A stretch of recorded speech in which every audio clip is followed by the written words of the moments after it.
ಕನ್ನಡ ನಾಮಫಲಕ ಗಲಾಟೆ, ಸಿಎಂ ನೇತೃತ್ವದಲ್ಲಿ ಉನ್ನತ ಮಟ್ಟದ ಸಭೆ, ಬಿಬಿಎಂಪಿ ಅಧಿಕಾರಿಗಳೊಂದಿಗೆ ಚರ್ಚೆ. ತೆರಿಗೆ ಉಳಿಸಿಕೊಂಡ ಮಂತ್ರಿ ಮಾಲ್ಗೆ ಮತ್ತೆ ಬೀಗ, ಸಿಬ್ಬಂದಿಯನ್ನ ಒಳಗೆ ಬಿಡದ ಬಿಬಿಎಂಪಿ ಅಧಿಕಾರಿಗಳು, ಗೇಟ್ ಬಳಿಯೇ ಕಾದು ನಿಂತ ಮಳಿಗೆ ಮಾಲೀಕರು. ಹೊಸ ವರ್ಷಾಚರಣೆ ಹಿನ್ನೆಲೆ ದೇವರಾಯನದುರ್ಗ, ನಾಮಚಿಲುಮೆ, ಬಸದಿ ಬೆಟ್ಟಕ್ಕೆ ನಿರ್ಬಂಧ, ಮುನ್ನೆಚ್ಚರಿಕಾ ಕ್ರಮವಾಗಿ ನಿಷೇಧವೇರಿದ ತುಮಕೂರು ಜಿಲ್ಲಾಡಳಿತ.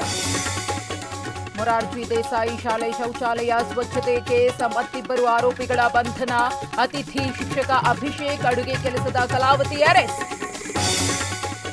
ಮೇಲ್ಛಾವಣಿ ಕಿತ್ತು ಹೋದ ಕೊಠಡಿಯಲ್ಲೇ ಶಿಕ್ಷಣ, ಜೀವ ಭಯದಲ್ಲೇ ಪಾಠ ಕೇಳ್ತಿರೋ ಮಕ್ಕಳು, ಇದು ಹುಣಸೂರಿನ ಸರ್ಕಾರಿ ಶಾಲೆಯ ಅವ್ಯವಸ್ಥೆ.